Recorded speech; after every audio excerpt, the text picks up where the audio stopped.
Welcome back to another post-production breakdown, everybody. On today's video, I'm going to be going over a video that I created recently and put out on the YouTube channel of a trip that my partner and I took to the Pacific Northwest. It was footage that was shot on the Sony FX6 as well as the Sony A7iii.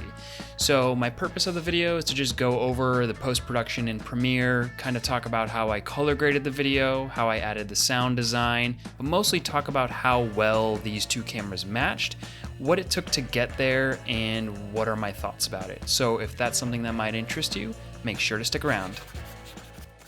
Awesome, so here we are in Adobe Premiere, and I just wanted to talk about how I was able to edit this video. And if you look at my timeline here, you can see that it's not very intense. It's not a really crazy process. The video was pretty short and I didn't add too many crazy effects.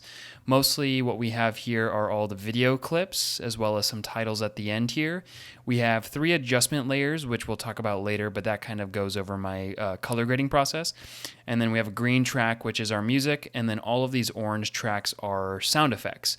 And something to note about this video is that I didn't actually record any audio besides scratch audio during the shooting process, essentially.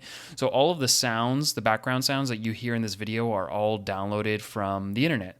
So a few of them are from Artlist, a lot of them are from a library that I've built up over the years, and a couple are from one of my favorite websites, which is freesound.org, which is kind of like a community-based sound effects site where people can upload their sound effects and you can download them for free and leave comments and reviews and all sorts of things like that. It's actually one of the best sites, I think, to get sound effects from. So what I'd really like to focus on in this video is kind of talking about the color grading process for these two different cameras, because what I found was that the Sony FX6 footage was very, very easy to grade and get where I wanted it to be.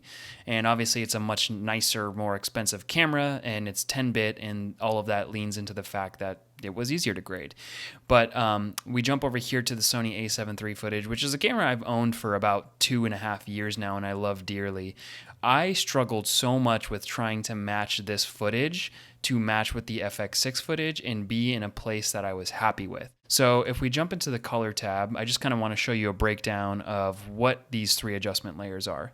So this first one on top is the film grain. So as I turn it off, you can kind of see a little bit of that grain going away. The second one was a creative LUT, which kind of gives the image a kind of a look or a grade. And then this first one is the conversion LUT. So that is what changed it from S-Log3 to Rec. 709. And the same goes for all of the A7iii footage. So if we jump to a hero shot over here, let's do that one. So first one is film grain, turn that off, you don't see much of a difference. And then you turn this one off, that kind of gives that look.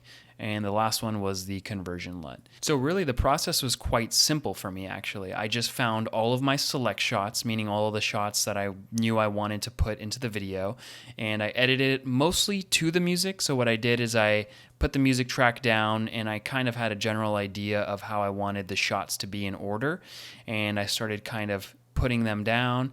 And then, as you can see here, what I first initially had was just the clips and just the music with the color grade over it, and I just knew it was lacking something, so that's why I went in with some sound design.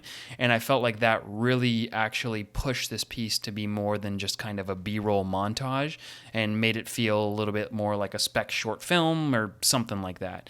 So I'm just going to play a couple of these back without the music, idea of what the sounds added and what this piece is like with just the sound effects.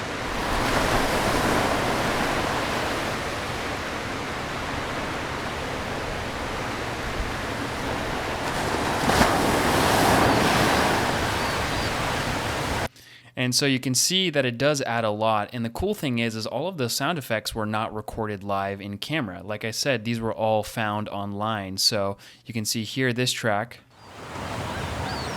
was added just to give the pelicans kind of, a little bit more life to them. And then mixed with these 2 other tracks, here's what we have.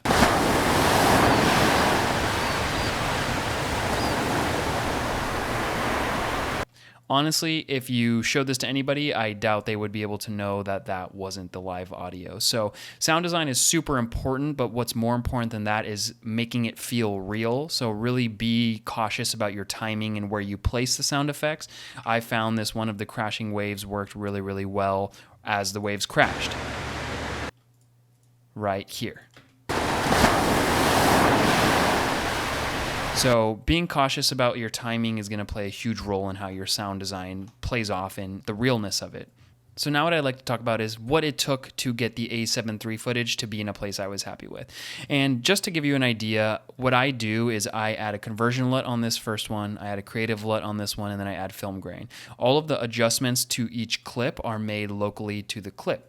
So if you jump into the FX6 footage, you can see here in my Lumetri panel that all I needed to do was bring the exposure down a little bit, but besides that, everything was in a pretty good spot. Now, if we jump to the A7 III footage, let's take a look at, let's say, this one for instance. So you can see that there's a lot more adjustments that need to be made to each clip to be in a place that I'm happy with.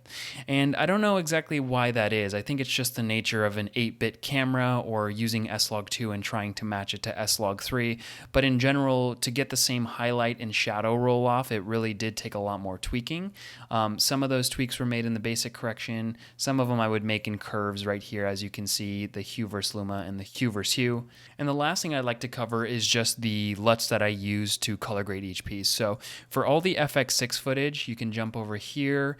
You can see that I use the Phantom LUTs Neutral FX6. If you haven't heard of Phantom LUTs, yeah, it's just a cinematographer named Joel something rather, and he makes some really, really awesome LUTs. I really like this one as a base starting point for my graded footage, and then I build off of that. So from there, the creative LUT I used was the Walking Dead LUT, which is made by Film Riot or Triune Films, and then lastly, we have the film grain. Now, if we jump to the A7 III footage right here, I use the standard Sony S-Log2 to LC709 LUT, which is a conversion LUT, and then same thing, jumped to the Walking Dead LUT, and then also film grain was added on the last. So that was pretty much about it for the post-production. Like I mentioned, this wasn't too intricate of a process. It was pretty simple, just a color grade, simple edits, and some sound design, and I'm really happy with how it turned out. I like the FX6 footage a lot, and this was more of a test to put these cameras side by side and see how they held up. And I'm really proud of the A7 III. I think it does hold up, but the amount of work that it needs to get to a place that I'm happy with, it's just so much easier to shoot with the FX6, and I'm really excited to play with that a little bit more. Thank you so much for sticking around and watching that video. If you have any questions about my Premiere workflow, the Sony FX6, or even the Sony A7 III, or even the backpacking trip that we went on, make sure to drop those in the comments below and I'll get back to you. I've really been liking the Sony FX6 lately and how easily it color grades. I just shot a music video recently with it and I'm super happy with how it turned out. So hopefully in the next month or two I'll have another video kind of going over the behind the scenes for how I shot that music video, and as well as the post-production workflow. So you got something to look forward to. And until the next one, I'll see you later. Peace.